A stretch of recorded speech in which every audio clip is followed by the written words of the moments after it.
Hello guys, j'espère que nous allons tous bien. Ce midi, je suis avec une consoeur, une petite sœur, une dame, comme vous avez l'habitude de le dire maintenant, très très forte, qui saura nous parler de son expérience avec une maladie que nous portons, qui est l'une des causes pour lesquelles nous nous battons au sein du club sportif La Colombe. Et je suis la coach Nadège. Le club sportif La Colombe est rallié à la cause du diabète, et donc toutes les associations en fait, qui elles aussi sont ralliées à la cause du diabète, on les rejoint généralement lorsqu'elles organisent des activités. Et aujourd'hui j'ai l'opportunité de recevoir donc Flores, qui est une consoeur, une petite sœur, une collègue, qui saura en fait nous partager son expérience. Pourquoi est-ce que j'ai choisi Flores? C'est par rapport effectivement au fait qu'on soit rallié à la cause du diabète, mais surtout aussi en prémisse de l'événement que nous allons organiser le 3 mai, qui était prévu le 3 mai. Là, je pense qu'on peut profiter maintenant d'en parler. Qui était prévu le 3 mai pour des raisons indépendantes de notre volonté. Cet événement va être repoussé au 24 mai. Vous allez sûrement vous demander pourquoi si loin, pourquoi le 24 mai. Ben, c'est en tenant compte de certaines circonstances. N'oubliez pas qu'à Pointe-Noire, il y a beaucoup d'activités sportives qui sont organisées. Et pour ne pas mettre à mal l'organisation d'autres activités, eh ben, on en tient compte et on a repoussé notre activité un peu plus loin. Ce qui vous donne le temps à vous donc, de pouvoir réagir, rebondir. Si vous n'êtes pas encore inscrit, ben, venez au club sportif La Colombe ou appelez les numéros qui vont s'afficher au bas de l'écran pour pouvoir vous inscrire.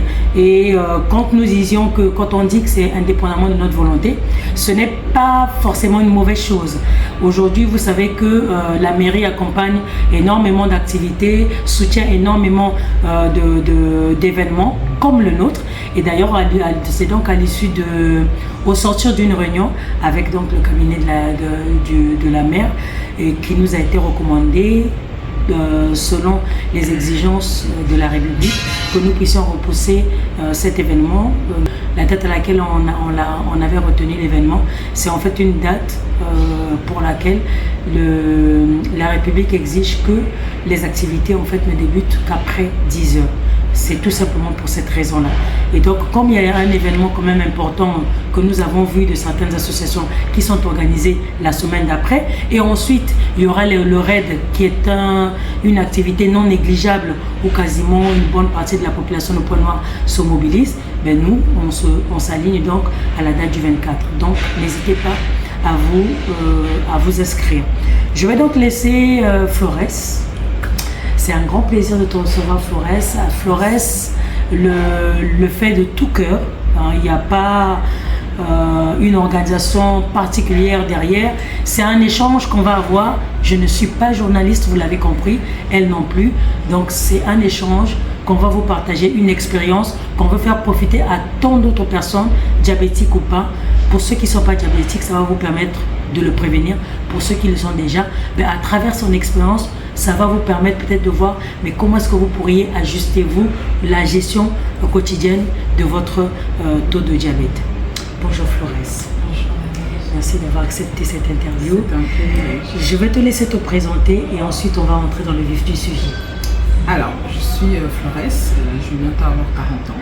Je vis avec le diabète de type 2 depuis que j'ai 23 ans, je crois.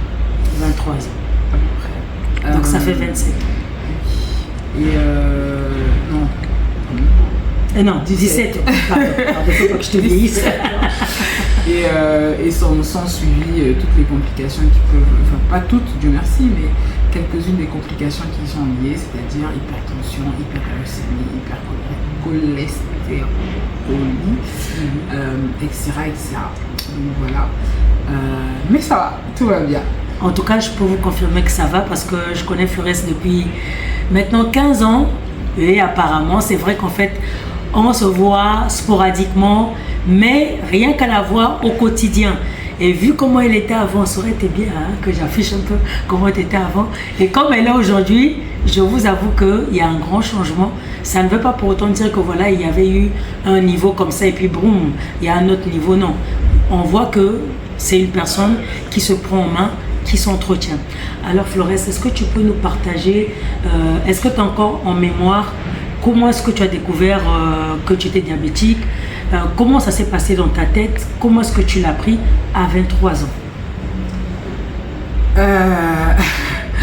Alors, je suis de base une bonne vivante, vraiment une très bonne vivante, et c'est pas d'hier, j'ai toujours été comme ça. Donc je confirme. J'étais déjà en obésité enfant, j'ai jamais été mince, jamais, de tous mes souvenirs, vraiment jamais. Toujours au-dessus de la moyenne, mais c'était pas un problème en soi. J'avais une personnalité qui faisait que c'était pas un souci. Et donc, plus les années passent et plus les comportements alimentaires sont ce qu'ils sont. En plus, moi, je suis partie de chez moi très tôt, à 16 ans. Donc, j'habite toute seule, je suis à l'étranger. Voilà, j'arrive à un poids, je pense qu'à 23 ans, j'étais dans 105-110 kilos. Et donc, le pire, c'est que quand j'étais à l'étranger, j'étais pas forcément malade parce qu'à l'étranger, on est obligé de marcher, on est obligé de bouger. Donc, malgré ce poids-là, tout allait bien, puisque comme il faut des titres de séjour, on fait les visites médicales tous les ans. Et honnêtement, ça allait. Bon, à chaque fois, on me rappelait un peu mon surpoids, mais tout allait bien. Et une année, je rentre et je découvre le chaos. Je sais pas si ce que c'est. Comment ça, quand tu dis tu rentres ici, ici au pays, d'accord. Ouais. Et d'ailleurs, juste une petite transition. Comment est-ce que une jeune de 16 ans, une fille de surpoids, vu comment on voit un peu tout ce qui se passe sur les réseaux, une fille de 16 ans se retrouve toute seule à l'étranger. Comment est-ce qu'elle se gère? Juste en une minute. Alors, comment ça se fait que tu te retrouves toute seule? Comme ça, moi j'ai eu la chance parce que ma soeur elle est partie à 17 ans, elle habitait vraiment toute seule à 17 ans. Moi je suis partie à 16 ans. J'ai fait l'internat pendant 1 an et demi et puis à 18 ans pile poil, j'ai eu mon bac, donc je me suis retrouvée à vivre toute seule effectivement. Bon, en fait c'est ici peut-être, c'était pas exceptionnel en fait, parce qu'effectivement c'était le destin de tout le monde. À 18 ans tout le monde se retrouve dans son appartement tout seul. Après, moi ce que je dis souvent tout le monde aux gens, quand même, attention. Non, là où j'étais, dans le pays où j'étais, c'était normal à 18 ans de se retrouver dans un appartement. Et ce que je dis souvent aux gens, c'est que quoi qu'il arrive, faut faire confiance à l'éducation qu'on donne à nos enfants. Par contre, ça veut dire qu'il faut y faire attention. Vivre seul, ça veut dire être responsable. Ça veut dire savoir que l'argent qu'on envoie pour ça, c'est destiné à ça et pas à ci. C'est avoir le sens des responsabilités très tôt. N'empêche que j'étais totalement immature et que j'ai eu énormément de chance et la grâce de Dieu sur moi pour tenir. Mais voilà, il faut apprendre la rigueur, il faut apprendre plein de choses en même temps. Mais en même temps, les parents sont loin, donc on n'a pas forcément envie de les inquiéter. Voilà, et moi j'ai eu de la chance, j'avais une maman qui était hyper présente malgré sa distance. On passait pas 24 heures sans se parler, et c'est ça qui m'a maintenue, parce que même si tu veux cacher à maman, le fait qu'elle t'ait au téléphone tous les jours, par la voix, elle sent les petits changements. Elle m'a lâché peut-être vers mes 21 ans où elle a arrêté de m'appeler tous les jours, mais c'était au moins 5 jours la semaine. J'ai vraiment eu beaucoup de chance, j'étais très accompagnée. Et puis il y avait la possibilité pour moi de me retrouver dans de la famille, mais je ne le voulais pas. Je voulais vraiment me retrouver toute seule. Et ça a été une expérience extraordinaire. Voilà, ça c'était juste une transition pour expliquer qu'en réalité, lorsqu'on a bien éduqué son enfant, en général, ça se passe plutôt bien. Alors, donc on continue avec notre sujet, Flores. Donc à 23 ans, comment tu découvres que tu es diabétique? Alors, donc je rentre au Congo en vacances et avec mon frère me fait découvrir le chaos. Moi, je ne connaissais pas. Déjà de base, j'aime les haricots. Je suis team Chapelet. On monte, on descend, les haricots, c'est la base. Et donc, quand je découvre le chaos, je me dis, wow, terrible. Et là, erreur fatale. On se met à manger du chaos tous les matins. Et comme on n'avait rien à faire, j'attendais mon stage. Donc le matin, les parents partent au travail. Nous, on s'en va acheter le chaos. Il est 8h du matin. On mange le chaos. C'était la période des avocats. Donc avec le chaos, après le chaos, un petit avocat, très bien. Un petit jus, très très bien. Et puis on se repose, on dort. Et vers 13h, maman arrive. Oh, mais je ne vais pas manger toute seule. Et on n'ose pas dire à maman que nous, on a eu un énorme petit déjeuner ce matin. Donc qu'est-ce qu'on fait? On se remet à table. Et ça passe. Le soir, je vais faire la fête. Tout va bien. Et ça dure 2-3 semaines. Et après, je trouve un stage donc, à Brazzaville. Et donc, je pars à Brazza. Et à Brazza, je suis avec une cousine seulement. Et on vit toutes les deux. Et puis, à un moment donné, je me mets à fond. Je maigris à vue d'œil. Moi, je suis contente. Je fais rien de maigrir. Super. Sans pour autant changer ton alimentation. Rien du tout. Tu te rends compte que tu es en train de perdre du poids. Je fonds. C'est-à-dire que ça alors se que voit. tu manges normalement. Je mange même un peu plus. Comme quand tu étais là ici à Ponoir. Et puis j'ai des baisses d'énergie, donc du coup tu as envie de sucre, tu as envie de jus frais, bien glacé. Et donc je bois du jus tous les soirs. Et je bois de l'eau. Mais je bois de tous l'eau. les soirs. Mais parce que en fait, tous les soirs, c'est paradoxal. Quand on a un pic de glycémie, le corps réclame du sucre. C'est très bizarre. Voilà. Donc du coup,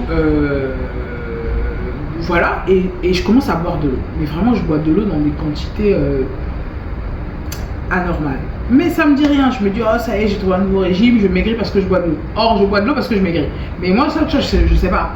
Donc je me mets à boire de l'eau, je bois de l'eau. Et à un moment donné, ce qui m'inquiète, c'est qu'en fait, dans mon stage à l'époque, je faisais un stage dans une compagnie de téléphonie. Et l'un de mes rôles, c'était de faire le tour des points de... Comment ça s'appelait déjà? C'était du marketing en fait. Je faisais le tour de tous les points de vente. Non, c'était pas forcément des points de vente, mais c'était des points où on avait affiché des informations qui parfois pouvaient être des points de vente. Donc c'était vraiment du marketing direct. Et donc j'allais de lieu en lieu comme ça. C'était une partie de ma journée. Et le deuxième, c'était de faire le tour des médias pour aller déposer ce qu'on appelle des bans à diffuser, etc., etc. Donc je tournais dans Brazzaville. J'avais une tournée le matin, j'avais une tournée l'après-midi. Brazzaville, c'est grand. Hein. Et là, moi, tu marchais beaucoup ou bien tu marchais en voiture? Mais je marchais parce qu'il fallait. Mais et moi, en temps normal, quand je suis désolée, c'est des termes, c'est comme ça. Quand je fais pipi le matin, surtout à l'époque, je faisais pipi le matin à 6h, je revenais faire pipi chez moi, quelle que soit l'heure à laquelle je rentrais.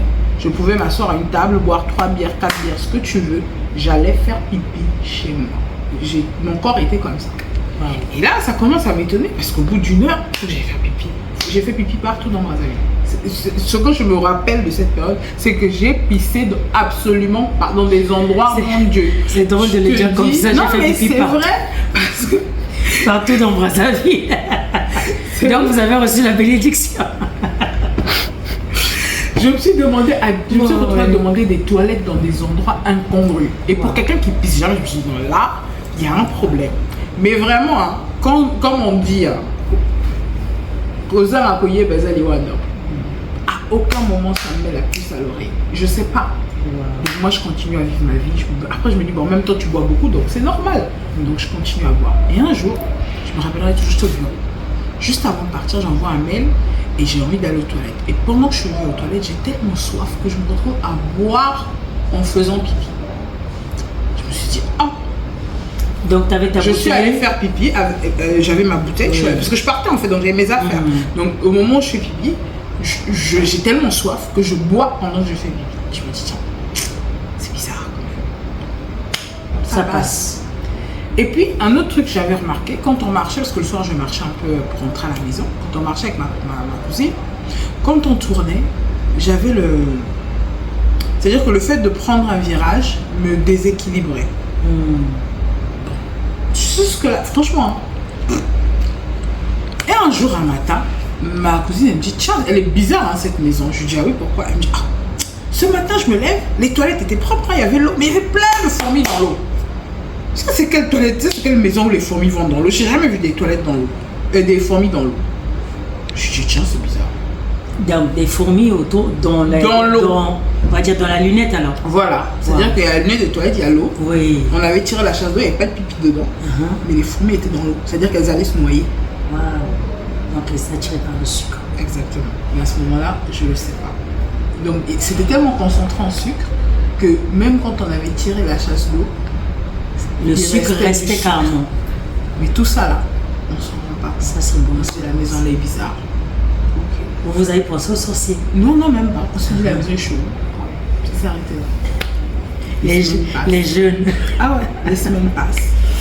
Et il y a un baptême à Pointe-Noire, donc je reviens à Pointe-Noire pour le week-end. Maman me regarde. Elle me dit, oh, t'as maigri? Je lui dis, oui, j'ai maigri, t'as vu et tout. Je dis, j'ai trouvé un nouveau régime, je bois de l'eau. En tout cas, vraiment, je suis au régime, je bois de l'eau. Et donc, tout ça, Ça sur dure combien de 3 mois? semaines. 3 semaines. Ah, ça va vite, hein. Ça Et dure 3 3 semaines, c'est vrai que tu trouves Je ça suis bizarre, fatiguée, mais tu penses pas aller à l'hôpital. Non, je me sens pas malade. Mm. Et c'est justement pourquoi je raconte ça, parce que c'est un des problèmes du diabète. On n'est pas malade. En tout cas, pas la conception qu'on a de la maladie. Moi, je vais bien.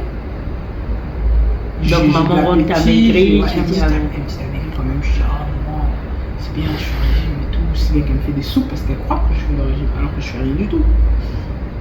Le week-end passe. Elle te fait des soupes pour que toi tu continues avec ton régime, Oui, ou bien pour pas que je mange n'importe quoi. Elle me soutient dans mes efforts. Joke à rien du tout. Le truc, c'était le week-end se termine, je repars à Brazza. Mais quand tu dis Nzoka à rien du tout, ça veut dire quoi? Quand elle te fait des soupes, toi dehors, non, je suis à la maison, je mange les soupes, il n'y a pas de souci. Mais entre temps, tu manges aussi autre chose. Mais c'était un week-end, j'étais là du samedi, je crois, au dimanche. Donc je mangeais des soupes, ça ne me dérange pas. Moi, j'ai dit à maman que j'étais au régime. Ah, d'accord. Donc le lendemain, je repars à Brazza. Et là, quand même, les vertiges commencent à s'intensifier. Je commence à être fatiguée. Et je dis à maman, quand même, maman, je suis fatiguée. Maman, elle me dit, ok. Et Dieu merci, dans la semaine, ma mutation sur Pointe-Noirton, parce que je leur avais expliqué quand ils m'ont donné le stage sur Brazzaville, c'était compliqué pour moi sur Brazzaville. J'étais rentrée aussi voir ma famille, donc du coup me retrouver à Brazzaville, c'était voilà. Et donc ils me mutent à Pointe-Noire. Et donc je viens ici un jeudi, je crois, ou un vendredi, un truc comme ça. Et je suis censée reprendre donc le lundi ici à Pointe-Noire. Le week-end se passe, je crois qu'on fait la fête ce week-end-là, je sais pas. Mais en tout cas, bon, chez nous aussi c'était souvent une fête perpétuelle. Donc, un week-end bien. Entre amis, à la maison. Ouais. Bien mouvementé. Et le dimanche, je me rappellerai toujours, je crois que j'ai mangé une soupe de vermicelle ou de tomates ce dimanche. Et le lundi, donc je m'habille, j'avais les cheveux, on venait de me couper les cheveux et j'aimais pas avoir coupe de cheveux, donc je mets une perruque, je mets une robe en satin, un pantalon, vraiment je m'habille. Comme d'habitude. Je fais un premier jour de stage. Le style, hein. Mais c'est ça. Je fais un premier jour de stage, donc je dois être à mon avantage. Et on part avec maman, c'est maman qui m'emmène, il est très tôt, il est moins de 7 heures. Elle ne voulait pas qu'on soit en retard, et puis elle avait rendez-vous chez le dentiste ou l'ophtalmologue, je ne sais pas. Et l'ophtalmologue. Et donc on arrive devant cette société de téléphonie mobile. Alors vous ne me croirez jamais. On arrive, je tombe sur l'agent de sécurité qui est là. Il me dit, madame, je lui dis oui, bonjour, je dois commencer un stage aujourd'hui. Et ça, il est 7 heures. Il me dit, il n'y a personne. Personne n'est là. Et comme c'est votre premier jour de stage, je ne conseille pas d'être à l'heure parce qu'il faut que le temps que les gens arrivent. Donc revenez à 8 heures. Je dis, mais les jours quoi. C'est bizarre quand même. Il me dit non, vraiment repartez. Ça veut dire qu'il connaissait les habitudes des agents. Je sais pas, en tout cas il me dit repartez. Donc maman me dit bon, ben, on va aller chez mon ophtalmo puisque voilà, on arrive là-bas, ferme. Voilà. Et elle me regarde, elle me dit mais si on allait prendre ta glycémie parce que tu m'inquiètes quand même. Parce que j'avais beaucoup dormi. Juste comme ça. Je pense qu'elle, ça commençait à. Elle m'a vu et je pense que ça commençait à. On n'en a jamais parlé, mais je pense qu'elle, ça commençait à trotter dans sa tête. Elle me dit quand même, tu as dormi beaucoup ce week-end. Viens, on va prendre ta glycémie. On arrive au CNS. C'est encore fermé, donc on va attendre. Non, on va aux urgences. Et là, sans bulletin, sans rien. Elle dit, ah, je suis venue, ma fille, ça va pas, elle est un peu fatiguée. Prenez-lui un peu la glycémie. Ok, stop.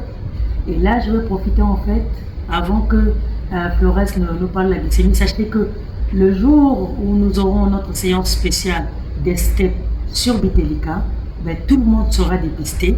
Vous aurez un dépistage gratuit et bien sûr, la collation qui vous sera offerte sera faite avec des produits locaux. Et on veillera à ce que ce soit quelque chose vraiment de sain que vous mangerez. Donc ne vous attendez pas, comme a dit Flores, au chaos. Hein. Il n'y aura pas de chaos, il n'y aura pas de mayonnaise. Ok Flores, allons-y. Et donc on prend ma glycémie et je crois que je suis, je sais plus, 3,70 ou 4,20, un truc comme ça. Vraiment, alors que la normale est à combien? Entre 0,60 et 0,90. Donc aujourd'hui je pense qu'ils l'ont même monté à 1, cet indice-là, mais en réalité c'était effectivement à moins de 1. C'est ça. Et donc je me rappelle toujours, la famille m'a dit, je t'avais dit en temps, T'entends ça? Et là, c'est des années plus tard que je me suis dit, mais pourquoi cette société était fermée? Pourquoi? T'as eu la chance. J'aurais pu, et c'est sûr qu'à la pause, j'aurais dit, bon, tu veux du pain, du jus, et vraiment comme quoi, quand Dieu les aide. Et quand c'est pas ton jour, c'est pas ton jour. C'est vraiment quelque chose qui m'a. Et là, on s'en suivre 15 jours Tout de suite. Ah ouais, mais Tu as été tout de suite. Je suis restée, je suis arrivée et je me rappelle avoir appelé mon maître de stage pour lui dire bon, je suis malade, il me garde à l'hôpital, est-ce qu'il m'a rappelé? Il me dit ok, je vais venir.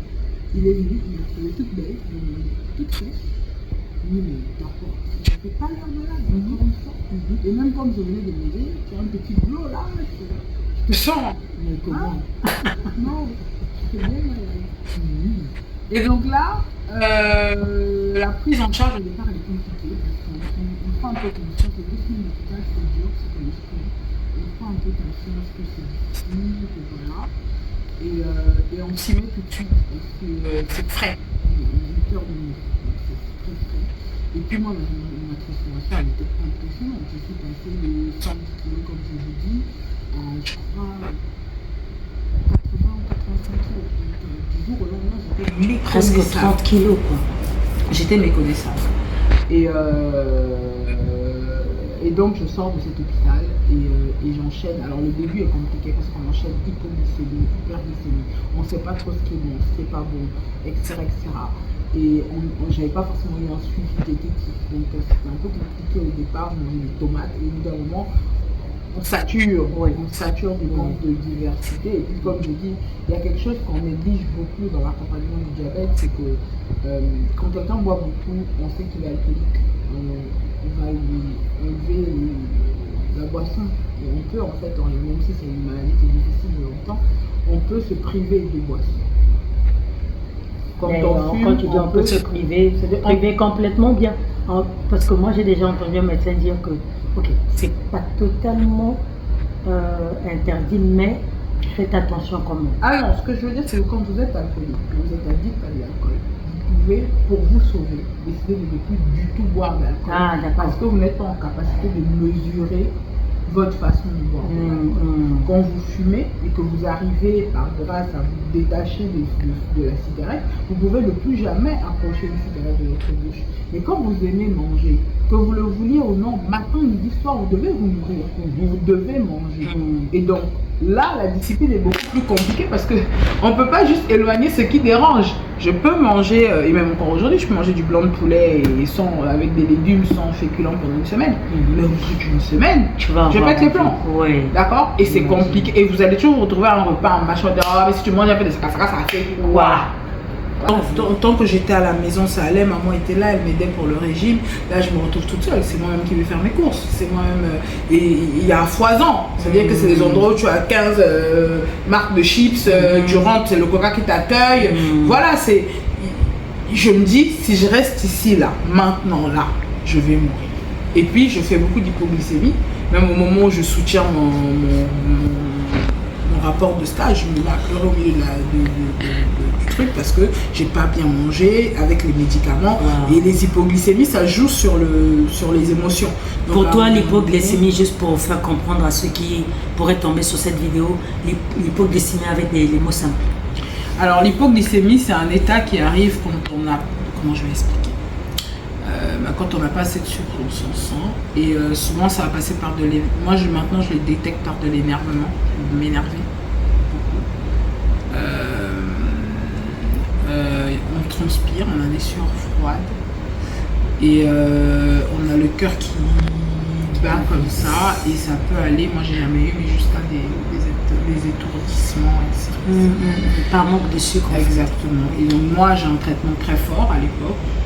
Trop fort je pense et on m'a pas forcément expliqué comme j'ai dit comment ça marche, donc parfois mes vieilles habitudes, je sautais le repas du matin mais j'ai quand même pris mes médicaments. Donc quand on arrive à 11h je suis 36e dessous et je sais pas forcément identifier à l'époque ce que c'est, donc voilà, je me retrouve souvent parfois dans la rue, tu te mets à trembler comme ça, tu sais pas quoi faire et qu'est-ce que tu vas faire, tu vas prendre un truc super sucré, ça va aller sur le moment mais en fait tu viens de te déséquilibrer pendant une semaine. Donc il y a beaucoup de choses comme ça qui se passent. place et je me dis, je vais pas rester toute seule, je vais pas y arriver. Donc mes parents ont été très compréhensifs. Et puis j'étais partie tôt, j'étais partie à 16 ans, je pense que j'étais fatiguée. Donc mes parents à cette période-là ont été très compréhensifs, ils m'ont dit, mais j'ai eu de la chance aussi moi dans ma vie d'avoir quand même des parents qui étaient très à l'écoute, qui m'ont dit, ok rentre, c'est pas grave, fais pas cette année, c'est pas grave, on n'est pas une année près, reviens. Et donc je suis revenue. Je suis restée le temps de l'année scolaire et après je suis repartie. Et quand je suis repartie, je suis repartie avec maman, on m'a hospitalisée, tous les 100 ans, on fait des tests d'effort, etc. Et ils me disent, en fait, ça va. Quand tu dis quand tu fais des tests d'effort, ça consiste en quoi? Alors à l'époque, on buvait, je me rappelle plus très bien, mais je pense que on m'a fait boire, je crois, quelque chose. Et non, moi j'ai pas fait le vélo, mais je me rappelle avoir bu quelque chose et après ils m'ont testé tout au long de la journée pour voir comment je réagissais. Et donc au sortir de là, on me fait voir une diététicienne qui m'apprend à manger, quoi, tout simplement. Et on me glace les médicaments, mais on réduit un peu la dose et puis elle me dit reviens. Et puis au bout de 2 ou 3 fois, elle me dit en fait, on n'a pas besoin de médicaments. Vous êtes en fait ce qu'on appelle le prédiabète, c'est-à-dire que en fait j'avais fait un pic glycémique très fort parce que j'avais un terrain qui était pas bon, mais je pouvais vivre sans les médicaments. C'est ce qu'elle me dit en tout cas à l'époque. Et effectivement, je reste sans les médicaments pendant 2 ans. Et je vous dis franchement, après ça, ma vie normale, pouf, reparti à fond. Mais je reprends pas forcément le poids que j'avais. J'ai plus jamais dépassé la barre des 100. C'est comme une barrière psychologique. Quand j'arrivais à 100, fallait que je fasse marche arrière. C'était vraiment ce que je me disais, au-delà de 100, je suis malade. Moi, je l'avais compris comme ça. Au-delà de 100, je suis malade. Donc, dès que j'arrivais à 98, là, bim, c'est là où on me voyait être sérieuse, tout ça.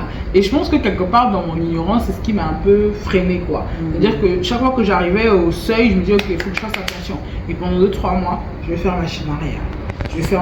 Donc je savais qu'en fait c'était possible que je pouvais contrôler mon corps. Le problème c'est la volonté et c'est ce dont on va parler tout à l'heure, c'est vraiment la volonté. Donc voilà un peu comment ça a commencé et puis après finalement quand je suis rentrée ici, comme quoi vraiment les habitudes, hein, c'est dingue parce qu'en fait là-bas malgré mon alimentation comme je dis, je marchais les distances, tu cours un peu, tu es stressé, tu bosses, tu bouges. Ici moi j'étais complètement sédentaire jusqu'à il y a même moins d'un an, j'étais complètement sédentaire. Et ça, honnêtement, ça tue encore plus que l'alimentation. J'en ai la preuve. Parce que comme je vous dis, tant que j'étais à l'étranger, je mangeais, je buvais ce que je voulais. Mais le fait de ne pas être fixe, tu n'as pas la voiture, tu n'as pas machin, tu es mobile, tu cours à gauche, tu cours à droite, tu dois respecter l'heure. Il y a quand même un rythme qui fait que le corps dépense à peu près ce qu'il arrive à ingurgiter. Alors que quand je rentrais ici, voiture, maison, la voiture était cherchée devant la porte, voiture, maison, boulot. Voilà, et puis comme je dis, nous, vas-y, ça y va, hein.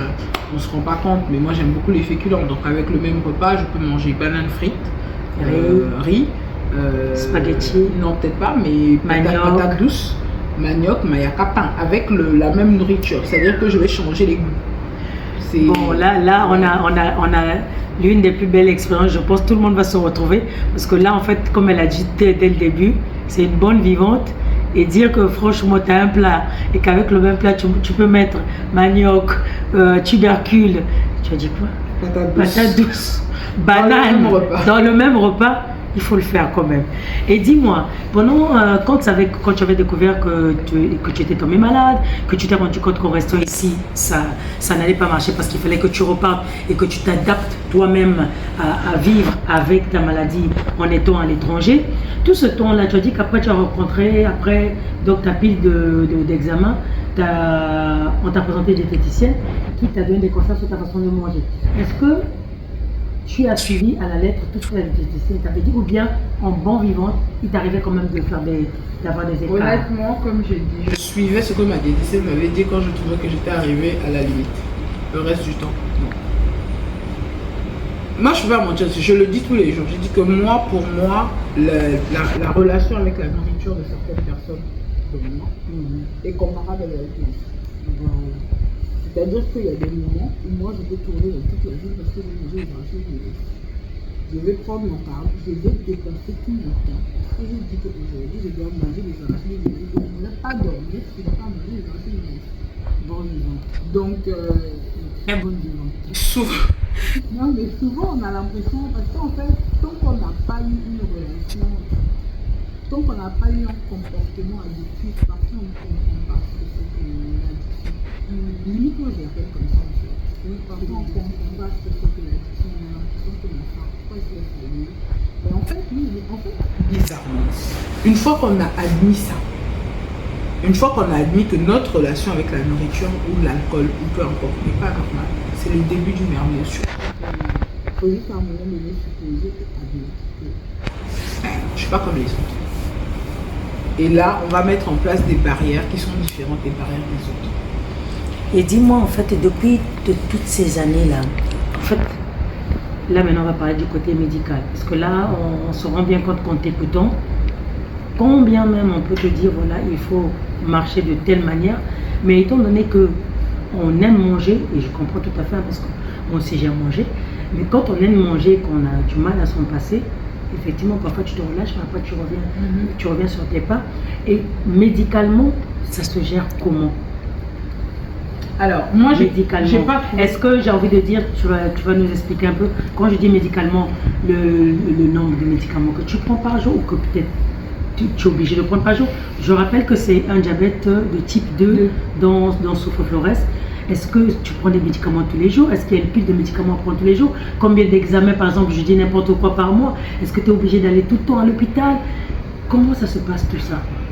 Et comment ça se passe aujourd'hui? C'est vrai que toi, ça fait 17 ans, ça veut dire que tu as accepté, comme tu l'as dit tout à l'heure, ta maladie.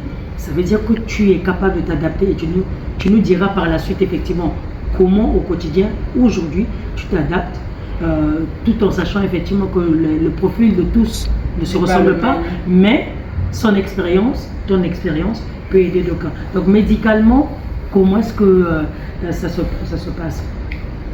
Alors, médicalement, comment ça se passe? Tout en nous disant, hein, par exemple, je dis, tout en nous disant dans ton propos, parce que moi j'ai souvent, ce que j'ai remarqué, parce que je suis dans une famille où il y a des diabétiques, mais c'est pas moi malheureusement qui vit ce diabète-là, mais j'ai vu qu'effectivement, moi j'ai mon oncle qui est décédé à 85 ans s'il vous plaît, et je pense qu'il aurait pu vivre encore un peu plus longtemps, mais qui avait un régime, mais lui, très strict.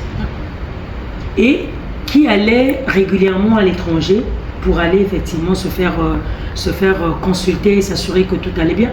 Et moi, rien que ça me montrait que mais finalement, cette maladie-là, c'est compliqué. Si tu n'as pas d'argent, c'est compliqué. Tu vois? Et tu nous expliques un peu tout ça, oui. Par contre, oui. Ça, ouais, dans le médical, franchement, faut pas se leurrer. Hein. C'est une maladie qui demande des moyens et à défaut de moyens, énormément d'organisation et de discipline. C'est-à-dire qu'on peut s'en sortir, je pense, quand il n'y a pas les moyens, mais il faut être d'une rigueur incroyable. D'accord. Moi, j'ai vu plusieurs cas. Il y a mon cas qui est un peu en dents de scie. J'ai ma grand-mère donc, qui a développé un diabète de type 2 à un âge où généralement on le développe, c'est-à-dire elle devait avoir un peu plus de 50 ans. Et qui s'est tout de suite effectivement, pourtant c'est une bonne vivante aussi, qui mange tous les jours du chocolat, mais pour tout le reste, elle a vraiment, voilà, aujourd'hui elle va fêter, si Dieu veut, ses 90 ans en octobre, et pour vous dire, il y a 2 ans... Et je rappelle que la grand-mère dont nous parlons, elle a été magistrat aussi, non? Elle a été ministre de la Culture, c'est Madame Niali, qui a été ministre de la Culture, et à qui nous faisons honneur à travers cette fille. Et donc, on est allé voir le médecin il y a 2 ans qui nous a dit qu'aujourd'hui, on n'a plus besoin de comprimés pour le diabète. Voilà.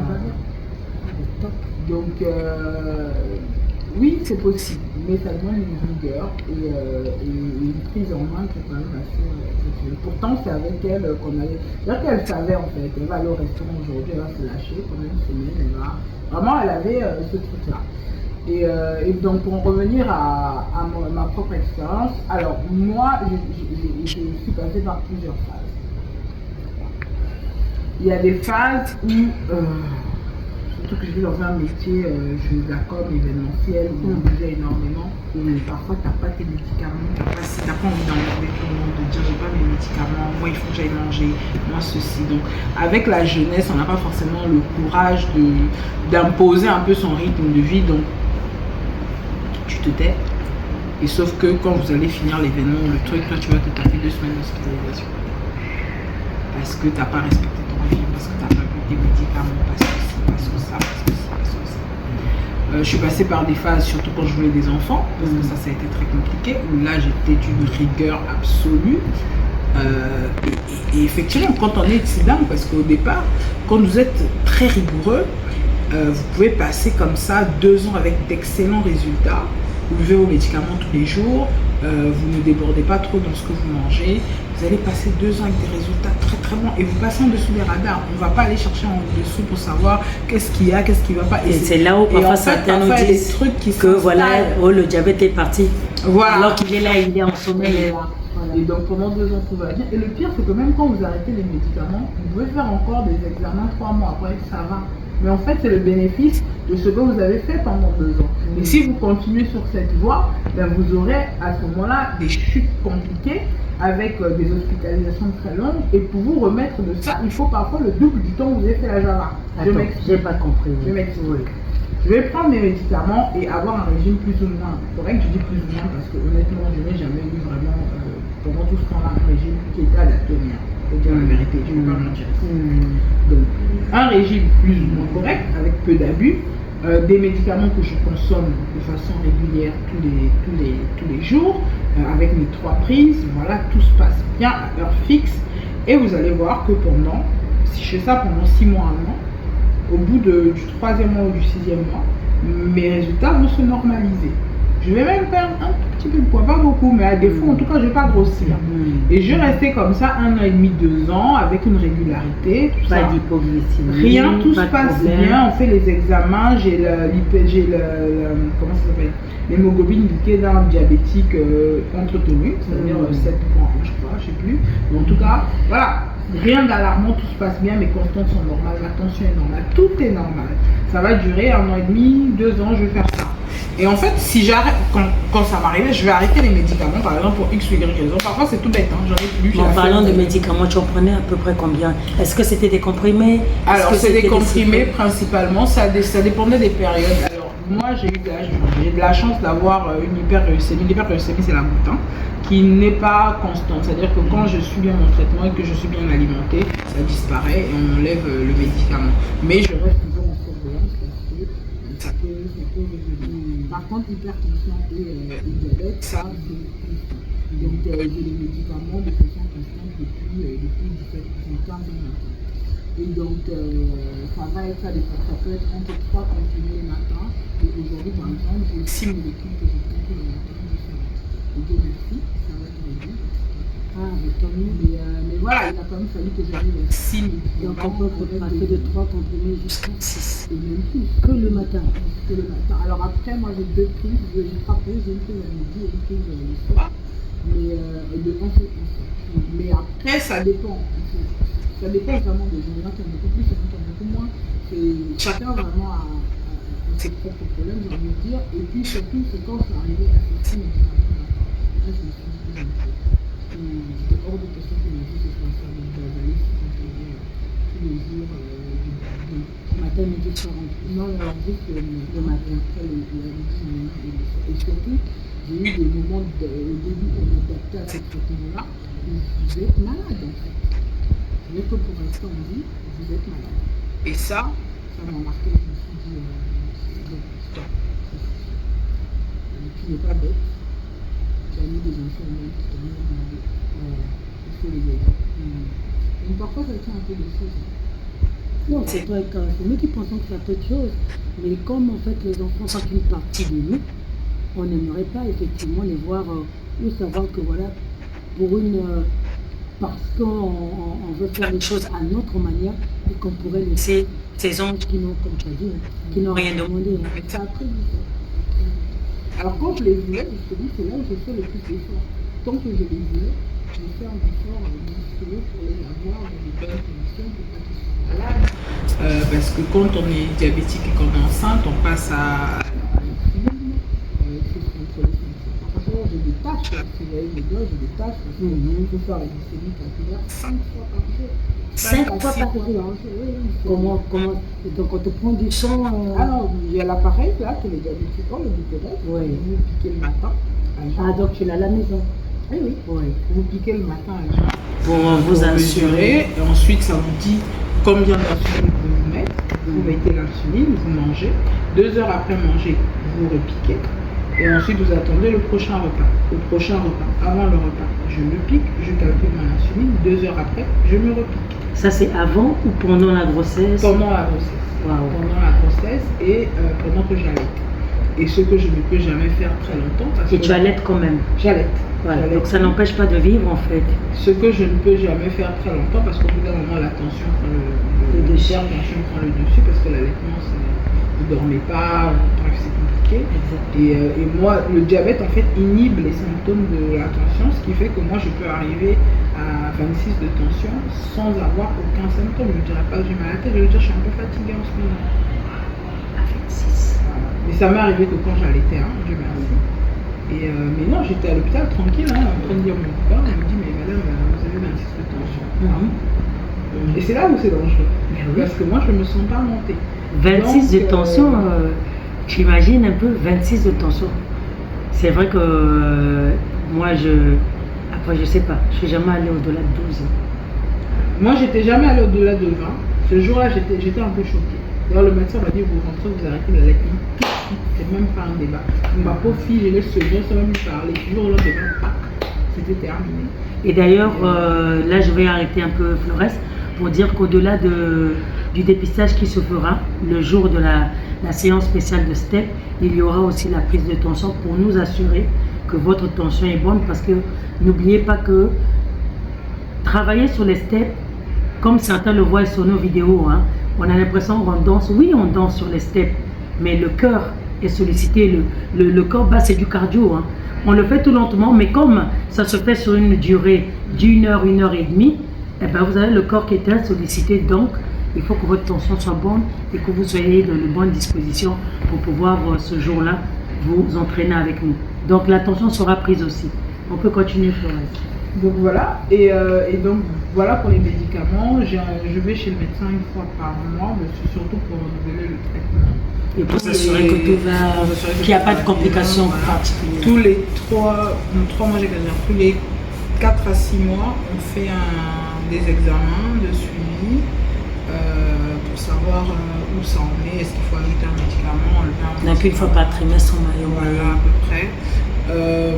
Qu'est-ce qu'on fait d'autre? C'est principalement ça. Les médicaments coûtent cher, je ne vais pas mentir ici. Non, on ment pas. Ici, on dit que la vérité pour mettre les gens devant la réalité et pour que vous réalisez que lorsqu'on parle du diabète, on se rend compte même quand on organise des événements que nous sommes, enfin, vous êtes nombreux à ignorer l'impact de cette maladie-là sur les personnes qui en souffrent en fait. C'est pour ça qu'on ne vous souhaite pas de l'avoir. Si vous ne l'avez pas encore, autant le prévenir. Parce que là même quand on écoute le reste, on se rend compte, comme elle le dit, hein, les médicaments sont chers. Effectivement, même si on n'a pas le moyen, on peut vivre avec, mais avec une rigueur telle qu'on a du mal parfois à respecter. Et voilà au quotidien ce que c'est. Après, il y a une partie qu'on ne dit pas. Le diabète, c'est des fatigues. Des fatigues régulières ou de temps en temps seulement? Tout dépend de l'hygiène. Je vais vous prendre un exemple. Je suis partie en Côte d'Ivoire l'année dernière avec des gens plus jeunes, plus âgés, de mon âge, etc. Donc on arrive, il fallait le premier jour on est allé en boîte, le deuxième jour on est sorti la journée et le soir les gens voulaient sortir. Moi j'ai dû dire que je devais aller dormir. Parce que je sais que si je suis ce rythme-là, eux ils vont rentrer, ils vont recommencer à travailler. Et toi tu vas te retrouver... Je pourrais pas. Parce que je peux dormir, il y a des moments 12 heures, 18 heures d'affilée. Parce que je suis trop fatiguée, parce que je suis pas bien, parce que j'ai mal partout. Mais c'est pas visible. Parce que ça, c'est quand je sors de chez moi, tu me connais. Hein. Je suis toujours en train de sourire, toujours en train de parler, toujours en train de machin. Mais quand la porte se ferme, et ce qui est difficile, c'est que ce sont les enfants. C'est la cellule familiale qui absorbe ça. Moi, je me suis déjà retrouvée dans des situation où mon grand-fils est obligé de venir prendre ses petits frères en leur disant laissez maman dormir. Et ça brise le cœur. Ça brise le cœur. Parce qu'il voit que Maman est pas. fatiguée. Il voit que je peux pas. C'est des agacements. Quand je dis comment je rentre à midi, généralement je crie. Dès que je vois quelque chose, je crie. Et j'ai fini par dire à la personne qui travaille chez moi, ne le prenez pas personnellement. C'est juste que quand je rentre, souvent à midi, je suis en train de descendre. Donc je vais être très énervée. Mais c'est des choses. Si vous tombez sur quelqu'un qui ne peut pas faire ça, c'est simple, c'est sans plainte, hein. Je ne suis pas du tout en train de faire du pathos, mais c'est juste pour dire aux gens qu'il ne faut pas suivre. Certes, ce n'est pas quelque chose d'handicapant physiquement, mais il peut y avoir des choses pour lesquelles, parce que, et le pire c'est que soi-même on ne le relie pas forcément au diabète, on peut juste se dire ah je suis fatiguée, mais alors qu'en fait c'est parce que hier on a fait un pic et qu'aujourd'hui le corps a du mal à éliminer ce pourquoi on a fait le pic hier. Donc en fait c'est juste pour repréciser qu'en réalité, comme vous l'avez pu le constater pour ceux qui vont suivre la vidéo depuis le début, comme l'a dit Flores, il y a effectivement un côté de la jeunesse qui ne lui a pas donné de réaliser tout de suite qu'il y avait quelque chose qui n'allait pas. Mais c'est pas que la jeunesse, même les adultes, parfois, prennent longtemps avant de réaliser que, voilà, là, il faut peut-être que j'aille faire une glycémie parce que je suis trop fatiguée ou parce que je pisse trop.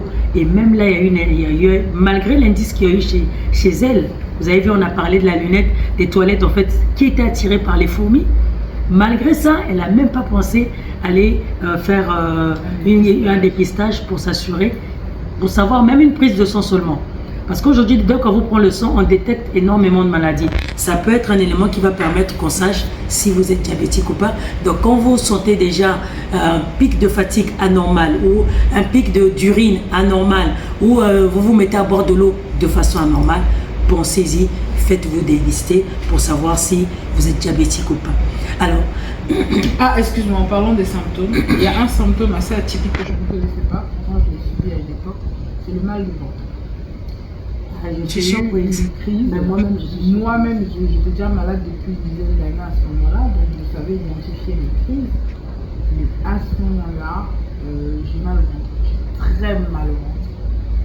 Là, tu sais déjà que tu es malade. Je sais que je suis malade. Mais tu te dis que ça n'a rien à voir. Ça n'a rien à voir. Et en fait, il y a un médecin qui m'a dit non, mais en fait, tu es en train de faire une crise et ça peut se manifester par une douleur au ventre. Et alors, je ne sais pas si c'est vrai pour tout le monde ou comment ça se manifeste chez les hommes. Désolée, il faut que je le dise. En fait, il y a comment ça s'appelle ce champignon qu'on développe là. Le chlamydia? Non. Le candida. Ah, d'accord. Il est friand de sucre. Waouh. Donc quand vous avez une candidose et que vous voyez que cette candidose revient de façon cyclique, allez vérifier votre glycémie. Parce qu'en fait, ça aime le sucre. Et quand vous êtes en hyperglycémie, il se développe. Et ça gratte, ça brûle. Ça brûle. Vous pouvez même croire que vous avez une mise de bois. Quand vous avez une candidose, si vous voyez que ça revient. De toute façon, maintenant, les gynécos, en général, quand vous avez une candidose, c'est des petites choses. Parce que parfois, on ne peut pas dire que une fois il faut une chose de terre, c'est un élément normal, c'est là en fait. Mais vraiment, c'est des démangeaisons. Il y a beaucoup à savoir. Il y a de quoi faire en fait deux interviews. Parce que ça devient tellement passionnant que moi, je ne sais pas si on va tenir le temps, mais on va avancer. Donc, on a parlé des médicaments, de ce que ça coûte, de ce qu'elle est obligée de subir des examens au moins une fois par trimestre, sans oublier les médicaments à prendre, tout en rappelant que lorsqu'elle suit quand même bien son régime, il peut arriver qu'on lui dise de diminuer les médicaments, mais sauf que les médicaments sont toujours là. N'oublions pas que chez elle, ça a commencé très jeune, mais on a un bel exemple de sa grand-mère qui a commencé avec du diabète après 50 ans, mais qui, en étant un peu plus rigoureuse, aujourd'hui, elle ne prend plus de médicaments. Donc, soyons rigoureux. Mais dans tous les cas, je vous mets déjà un peu plus la puce. Normalement, elle sera là. Le jour de la séance, elle sera là. Donc, vous aurez l'occasion de poser toutes les questions qu'on n'aura pas pu lui poser aujourd'hui.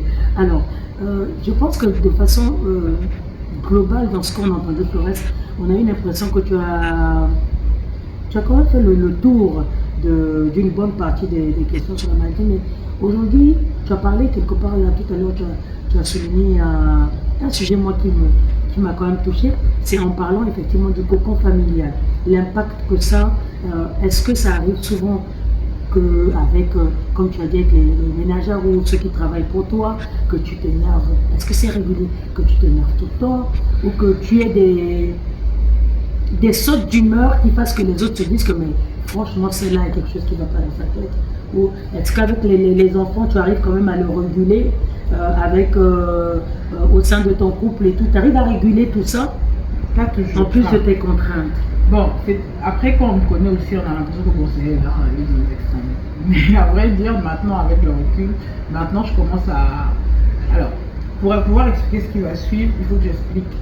Avant, j'en avais pas beaucoup, parce que je faisais peu d'hypoglycémie, parce que j'étais plutôt souvent au-dessus de la moyenne, même quand je suivais mon traitement de façon continue. Aujourd'hui, j'ai trouvé une solution, parce qu'en fait, ce qu'il faut savoir, c'est que tout ça là, que ce soit la prise de médicaments, le régime, c'est drivé par une chose, le contrôle. Et moi, je ne faisais pas le contrôle. Je ne contrôlais pas. Comme je dis, à part quand j'étais enfant, je ne contrôlais pas. Or, on ne peut pas maîtriser sa glycémie si on ne la contrôle pas. Il y a 5 ans, on m'aurait fait la même interview, je ne t'aurais jamais parlé de ça. Comme je t'ai dit, je me suis levée un matin, j'en avais marre de prendre 6 médicaments par jour. Je me suis dit, qu'est-ce que je peux faire? Première chose, j'ai commencé à marcher. J'ai commencé à marcher, à me dire, ok, je vais faire au moins les 8000 pas que la fille dit là. Juste ça. Je crois que plein de gens m'ont vu marcher dans la rue, habillée comme j'allais au boulot. Parce que je me suis dit, si je commence à mettre des contraintes, il faut que je mette de la tenue de sport, je me connais. Au bout d'une semaine, j'ai oublié la tenue. Aujourd'hui, je ne vais pas faire. J'ai essayé tout ça. J'ai pris les coachs, j'ai pris les machins. J'ai toujours eu une bonne raison. J'ai voulu faire ici là, on a fait la gym tonic. J'ai fait plein de choses. À chaque fois, il y a toujours des gens qui me disent, oh, je suis fatiguée aujourd'hui. Voilà. Donc j'ai dit maintenant, mes déplacements en ville, je vais les faire à pied. C'est comme ça que ça a commencé. J'allais à pied du boulot à la citronne. J'avais toujours envie de faire en ville, je le faisais à pied. Et puis un jour, j'ai commencé à rentrer à pied. Habillée comme j'étais, du besoin que je changeais les chaussures. Peu importe, j'ai mis une robe de princesse, un tabac, peu importe. Mon but c'était, je dois rentrer en marchant. C'était pas une marche sportive, c'était pas machin, c'était juste marcher. Et ça, c'était une recommandation médicale? Non. Comme tu as dit à un moment donné, je me dis, qu'est-ce que je peux faire? On passe notre vie à scroller. Ah oui, toi, pour réguler ta glycémie, tu te dis, ah, bah, il faut que je m'y mette. Voilà. Alors d'abord, il faut expliquer qu'il y a 2 ans, il y a 3 ans maintenant, je perds ma soeur. Et quand je perds ma soeur, une de mes réactions, bizarrement, ça a été d'arrêter les médicaments, de commencer à manger n'importe quoi. J'ai bu énormément d'alcool, j'ai fait tous les excès possibles que je pouvais faire. Et bizarrement, j'ai commencé à maigrir. Mais en fait, c'était la dépression qui me faisait maigrir. J'ai perdu, je crois, une dizaine de kilos. Ah, mais comment tu fais? J'étais juste déprimée. Je n'ai rien fait pour perdre ces kilos. Je n'ai rien fait pour rien du tout. Et à un moment donné, un jour, je fais une appendicite. Et quand je me lève, et franchement, j'ai entrepris une conversation avec Dieu. Et donc je me dis, ok, si je peux faire 45 jours sans boire, ben, je peux vivre sans boire. Donc j'ai arrêté l'alcool, première chose, j'ai arrêté toutes les substances que je pouvais prendre. Et là, bon, j'ai recommencé à manger normalement. Honnêtement, 2 semaines, j'ai repris mes poids, 2 ou 3 semaines. Mais parce que là, c'était quelque chose qui s'était débloqué dans ma tête, ça allait mieux. Et donc je suis revenue à la normale, donc je suis revenue. Je suis partie en vacances avec les enfants, je suis revenue. L'année a continué à se dérouler. Et là, j'allais pas bien. Je me suis dit, bon, je peux pas m'arrêter de boire. Qu'est-ce que je peux faire de plus pour aller mieux? J'avais recommencé à boire mes médicaments. Mais en fait, tout le temps que j'avais fait sans boire mes médicaments, c'était peut-être 1 an, 6 mois peut-être. Presque 1 an, sans boire mes médicaments, sans rien. Donc là, en 2023, j'ai arrêté de boire. Je pars en vacances, je reviens et mes résultats sont pas bons. Et je comprends parce que d'habitude, quand je rebois mes médicaments pendant 3 mois, ben, ça va mieux. Sauf que là, j'ai arrêté pendant 1 an. Et pendant 1 an, je vous dis, j'ai fait n'importe quoi. Je sais pas si je voulais défier la mort, je vais pas psychanalyser ici, mais j'ai fait n'importe quoi. Et là, j'arrive pas à reprendre le rythme. J'arrive pas. J'ai beau tout faire, boire mes médicaments régulièrement, ne pas trop exagérer dans mon alimentation. Ça marche plus. Le système est cassé, ça ne marche plus. Là, je ne peux plus me contenter de juste boire mes médicaments et continuer à manger mon sucre normalement. Donc là, ça commence à tourner dans ma tête. Et puis, on me rajoute justement ces médicaments qu'on m'avait enlevés depuis longtemps, l'hyperuricémie. Donc, on me rajoute un médicament pour la goutte, on me rajoute un médicament pour le cholestérol que j'avais plus. Et ça m'a fait mal. Ça m'a fait mal parce que je m'étais battue pour qu'on me les enlève. Et là, on me les remettait. Et je l'ai vécu vraiment très mal. Et là, ta famille le subit aussi? Pas forcément, je suis plus grande aujourd'hui, les parents sont plus âgés, donc tu prends un peu plus sur toi. Et puis là, je commence à regarder mes enfants et me dire, mais comment je vais tenir quoi, avec autant de médicaments? Comme je t'ai dit, les médicaments me rendent malade, ça n'allait pas. Donc là, on est mi-2022, non, on est fin 2023. Fin 2023. Non, plutôt début 2024, je dis n'importe quoi. Début 2024. Donc là, j'en ai un peu marre et je me dis, ok, je commence à réfléchir, je commence à regarder sur YouTube comment faire pour perdre du poids, etc. Je me mets à manger de l'avoine et du fromage blanc le matin. L'avoine, c'est le quaker. Hein. Ouais. Honnêtement, vous prenez un quaker, vous prenez un Mamie Nova là, de 250, sans sucre, vous le mélangez, vous avez un petit déjeuner diététique. À un moment donné, il faut aussi arrêter de trop compliquer. Non, mais sincèrement. Quaker, Mamie Nova, sans cru, sucre. le quaker cru, hein, vous ne le faites pas cuire, hein, vous le mettez dans le yaourt de la veille. Après, si vous n'êtes pas malade, vous pouvez mettre un peu de sucre, c'est pas la folie non plus, vous mettez un peu de sucre. Mais toi, tu mets un peu de miel et le matin, et ça passe très bien. Parfois, on se casse la tête. Le paquet de quaker, là, en papier, là, c'est 750. Voilà. D'accord. Bel exemple. Le yaourt, il y en a même vous demandez aux mamans qui font le yaourt, la fais ma part sans sucre. Elle va vous faire. Exactement. Donc à un moment donné, donc du coup je me mets à ça, mais je vois que ça marche pas, ça bloque, le corps ne veut pas, ça bloque. Et je me dis ok, il va falloir que j'ajoute du physique parce que je n'arrive pas à descendre. Je bois mes médicaments correctement, mes résultats ne sont toujours pas bons.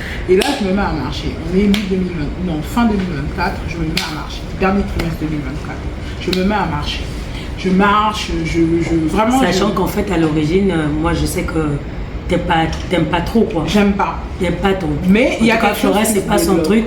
Le sport, autant je peux faire un régime drastique, autant le sport ça n'a jamais été. Exactement. Mais là je me dis, et puis je le prends pas comme du sport. Vraiment je me dis, il faut que je bouge mon corps. Et puis, alors, pour réguler ta et puis il faut savoir aussi d'un côté, je fais des petites anémies de temps en temps, donc j'ai mal au corps. Et là je me dis, il faut que je fasse quelque chose. Donc, je marche, je régule mon alimentation. Je commence à réguler mon sommeil, à me coucher plus tôt, à me lever plus tôt. Il se passe quelque chose. Donc je me dis, normalement, je suis sur la bonne voie. Et là, je fais ce qu'on appelle un accident ici. Ça fait rien, c'est grave. C'est presque un AVC, mais c'est pas un AVC. J'étais au bureau et je me sens très mal. Depuis un mois, j'avais l'œil là. Et là, je me sens très très faible. Je cours, il est 19h, je cours au CMS et je dis, je vais pas bien. Pendant que je parle comme ça dans le bureau du médecin, bim, il a eu très peur. On fait un scanner, Dieu merci, il n'y a rien. Mais il me dit, là, c'est plus machin. Mais je m'effondre. Mais pourtant, elle a fait des efforts. Parce que ça fait 3 mois que je fais des efforts. 3 mois que je m'efforce, que je mange des choses que j'aime pas, que je ne bois pas de sucre, que vraiment, comme les autres peuvent en train de manger, là, je fais venir mon repas. Non, vraiment, ça fait 3 mois que je suis réglo de chez réglo. C'est ce qu'on va mettre sur le compte des complications de la maladie. Et je fais quand même cet accident-là. Et je me dis, mais c'est injuste. Comment je fais tous ces efforts et rien ne se passe. Et c'est de pire en pire. Je n'ai jamais fait ça quand j'ai tenté de faire ma Java. Donc je fais quoi? Je recommence la Java. Ou qu'est-ce qui se passe? Mais je pleure. Puis à un moment donné, je me dis, mais donc tu crois que le corps en question c'est quoi? Je vieillis en fait, tout simplement. Là où je mettais 2 mois à m'en remettre, aujourd'hui, quand je fais la Java, ben, il faut 6 mois. Et j'ai abîmé mes organes à faire ça, à me dire je me tiens bien tranquille pendant un temps. Après, je fais la fête, c'est pas grave, je m'étais tenue tranquille. Si ça va pas, je vais me retenir tranquille, etc.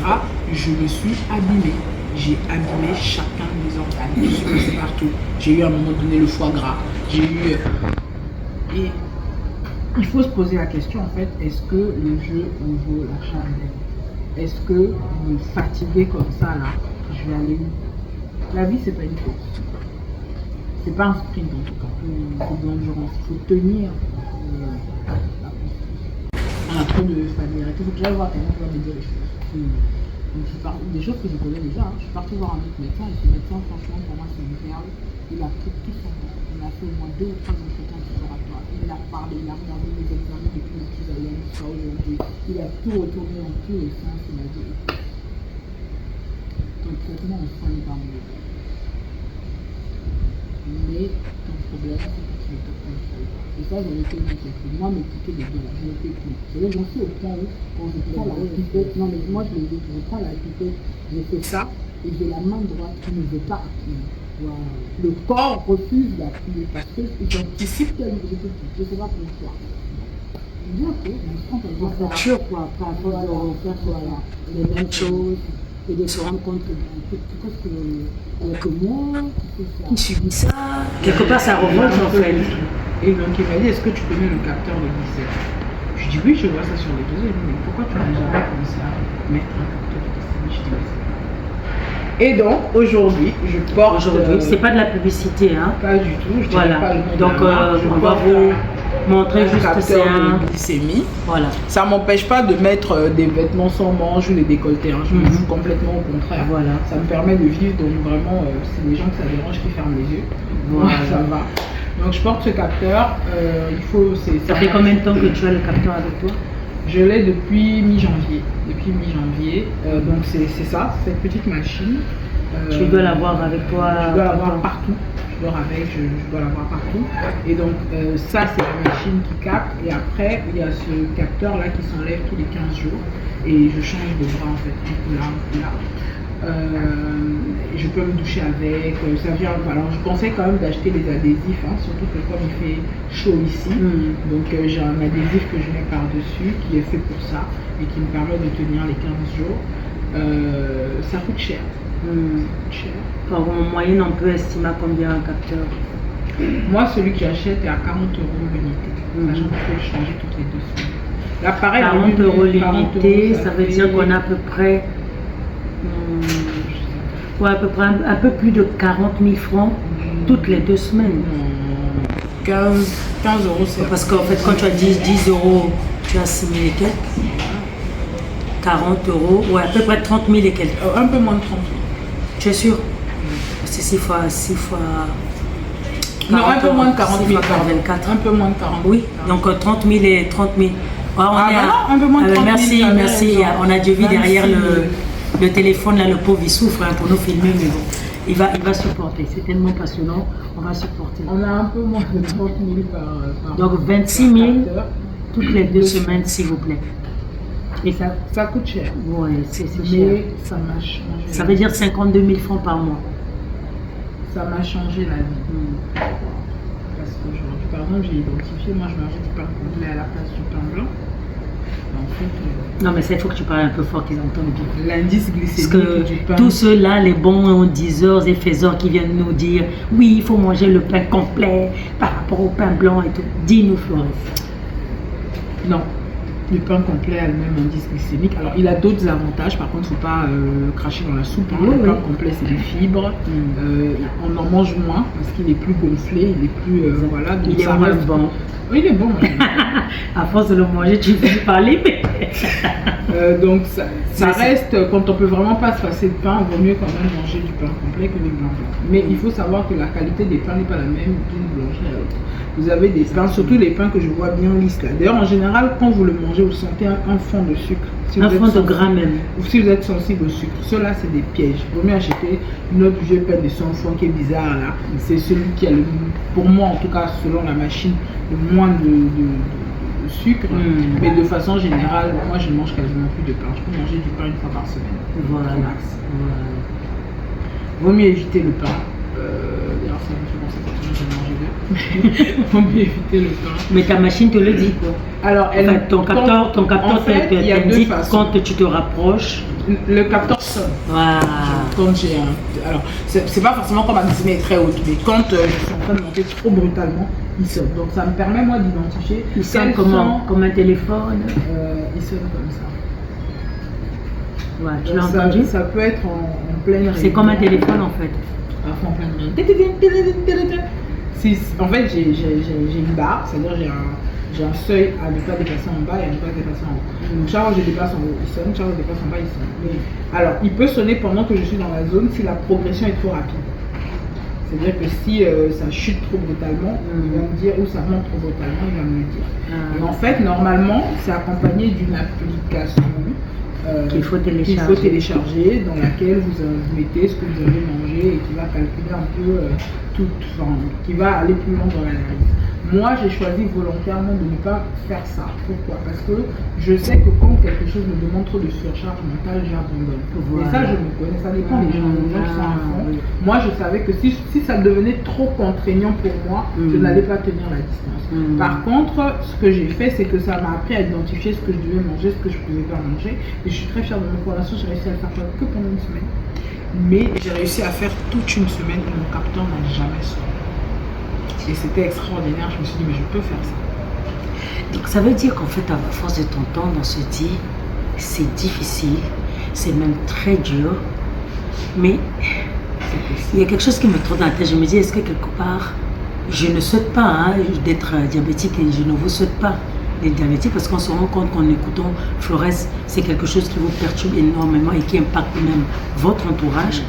Mais je ne sais pas si je peux me permettre de te poser la question, Florence, parce que le temps passe, là, il faut qu'elle et moi repartent aussi au bureau. Est-ce qu'on peut dire, ou est-ce que je peux me permettre de te poser la question de savoir, est-ce qu'il y a une expérience positive, personnelle ou pas, que tu as tirée du diabète? Ou que tu tires du diabète jusqu'à présent?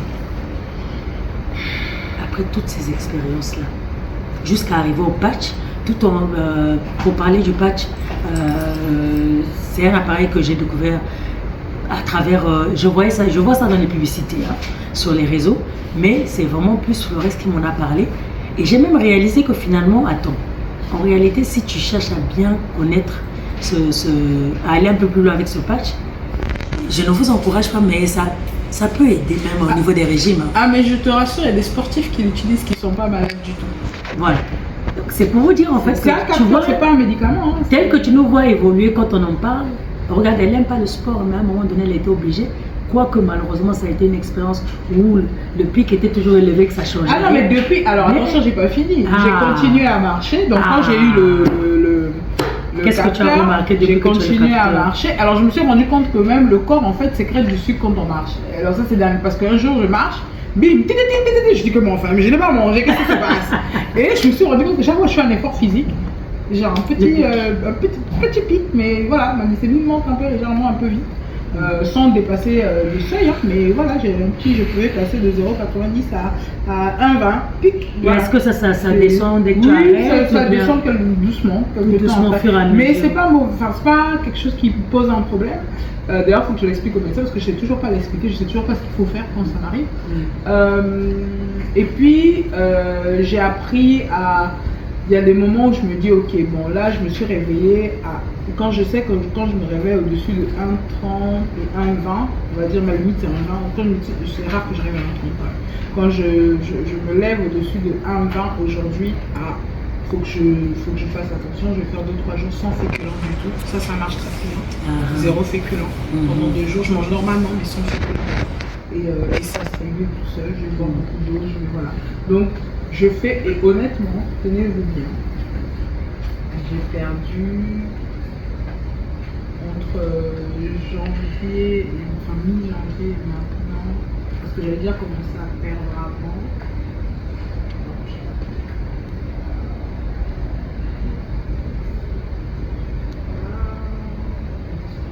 7 kilos. Moi, faut pas aimer les pertes rapides. Non, pas bon du tout. Ouais. Et ça, c'est vrai. Et on les conserve pas. Aujourd'hui, je fais un poids que je pense n'avoir jamais pesé. Je pense me dire, je suis à 70 kilos. C'est la première fois que tu arrives à 70 kilos. Ouais. Et ça lui va bien. Peut-être quand j'étais jeune. Ça lui va bien. Mais voilà, et après on se dit, je suis fière de moi. Je suis fière de moi, je suis rassurée, parce que ça veut dire que c'est quelque chose que je peux contrôler. Donc ça veut dire qu'en parlant du côté positif, c'est une maladie mais que tu arrives à dompter puisque tu arrives à te contrôler. Est-ce que je peux me dire que finalement, lorsque quelqu'un en fait est têtu, et qu'il fait les choses à sa tête et qu'à un moment donné, qu'il y ait des aspects dans son corps, dans son physique qui lui rappellent que attention, tu es en train de dégringoler. Donc le côté positif, je peux dire en fait à un moment donné, il y a un déclic qui fait que tu es obligé de te contrôler. Alors, on est tellement... C'est pas un contrôle strict, mais il y a quand même un contrôle. Alors moi j'ai eu une prise de conscience, voilà. et je pense que c'est voilà, ça. exactement. Chacun de nous a une prise de conscience pour dans un X ou Y. Il ne faut pas se leurrer. La prise de conscience, parfois, comme je t'ai dit, ça dure un temps. Ça dure un temps. Quand tu te sens mieux, là, tout va bien. Tu as oublié que tu as fait une Je te paf, jure. tu es reparti. Et en fait, il faut se connaître. Il faut se connaître. Moi, aujourd'hui, j'ai appris à faire la fête sans boire. J'ai appris à faire la fête sans manger. J'offre toujours autant à manger. J'offre toujours autant à boire. Il y a toujours autant chez moi. Mais j'ai appris. Et j'ai appris à la maison. Dernièrement, j'avais un fils qui était un peu trop gros. J'ai mis OK toute la maison. Et aussi, ça aussi qui m'a motivé. On a fait un régime toute la maison. Y compris ceux qui n'avaient pas de prendre de poids. Donc en fait, et je me dis, là aujourd'hui, par exemple, j'ai un petit qui fait, lui, il n'a pas de prendre de poids, mais il fait un sport particulier, il veut perdre du poids. Il a intégré qu'il est capable de se moduler. Qu'il est capable de s'auto... comment je vais dire, gérer en fait. Il est capable d'influencer. En fait, c'est ça que je voulais faire comprendre à mes enfants. Ce n'est pas une fatalité. Moi, je ne suis pas du tout dans oui, il ne faut pas être gros, il ne faut pas manger, il faut passer, parce que je pense que ça fait partie du plaisir de la vie. Mais il faut pouvoir gérer ça. Et ce que je dis aujourd'hui, quand je fais un régime, je vais intégrer mes enfants pour qu'ils comprennent. Et tiens-toi bien, avoine, yaourt, plus pommes sans sucre, ils adorent ça. Ah, c'est ça. Pourquoi? Parce que moi j'ai mangé ça. Mais je me suis rendu compte de ça il y a longtemps. Moi par exemple je bois beaucoup de boulgourtou. Mais mes enfants ils boivent du boulgourtou frais, hein, pas sec. Ils boivent ça comme s'ils buvaient de l'eau. Ils boivent de la citronnelle sans sucre. Pourquoi? Parce que pour eux c'est ça le goût de la citronnelle. On leur a Parce jamais qu'on leur a, voilà. Ils mangent des tubercules crus. Autre chose. Mes enfants mangent des tubercules crus, ils mangent des arachides crus. Tout ce que moi je mange, en fait, en réalité, ils le mangent. Et souvent, on néglige le côté exemplarité de la parentalité. Mais en fait, parfois, il n'y a pas besoin de faire de grands discours. Par ce qu'on fait, mais on peut transmettre des choses. Et donc, moi, ce périple-là, je le vis avec eux. Et souvent, je leur dis, ah, mais pourquoi tu bois des médicaments? J'explique. Là, par exemple, tous ils s'amusent avec ce truc dès que ça soit maman, tu as trop mangé. Voilà, faut pas. En fait, mais souvent les gens ils cachent, ils se disent mais ne confesse pas que tu es malade. Mais non. Je me bats de tout mon cœur. Je pense qu'il faut pas confesser plutôt que de l'accepter. Pour plus être malade, voilà. Mais pour pouvoir ne plus être malade, il faut que je commence par faire quelque chose. Même si demain je peux avoir un miracle, mais je vais pas passer de zéro à... Enfin, je sais pas comment le dire, mais à un moment donné, faut pas ignorer en fait ce qui est devant soi. Et puis faut pas ignorer la réalité en fait. Comment en disant j'attends le miracle de Dieu. Comme si justement, moi je dis souvent à ceux qui croient et qui disent que non, je ne confesse pas la maladie, boire les médicaments c'est accéléré, je suis malade. Je lui dis n'oublie pas que tu t'es rendu malade. En tout cas pour ceux qui comme moi ont un diabète de type 2 créé par le mode de vie, tu t'es rendu malade. Voilà. Le corps est le temple du Saint-Esprit. Donc à quel moment toi tu as offensé le temple du Saint-Esprit et tu attends que Dieu vienne nettoyer le temple là par miracle? Il t'avait demandé de salir ça? Non. Mets-toi tout droit. Voilà. Mets-toi tout droit. En tout cas, Flo, j'ai envie de dire qu'en fait, on n'a pas fini. je pense qu'on reviendra dessus, mais là, il faut qu'on coupe. Je pense qu'on reviendra avec elle, parce que je me rends compte que le sujet est très vaste. Mais l'expérience, déjà, le peu qu'elle nous a partagé est très profond et peut, j'en suis sûre Flo, merci beaucoup, impacter certains d'entre vous qui prendront le temps. Scotty, j'espère que tu trouveras une formule qui va faire que les gens aient envie de l'écouter jusqu'à la fin. Parce que je sais ce que j'ai remarqué, c'est que dès qu'on vous met une petite phrase particulière dans les posts, ça les attire. Je ne sais pas comment lui il fait, mais apparemment il arrive à y faire et j'espère qu'il va y arriver. Déjà, rendez-vous, ce n'est plus le 3 mai mais le 24 mai. Ce qui est sûr, on n'a pas fini avec Florès. Je reviendrai avec elle, on va en reparler. Et j'ai juste envie de dire quelque chose. Contrôle, on fait attention à soi et on prend soin de soi. À nous revoir très bientôt.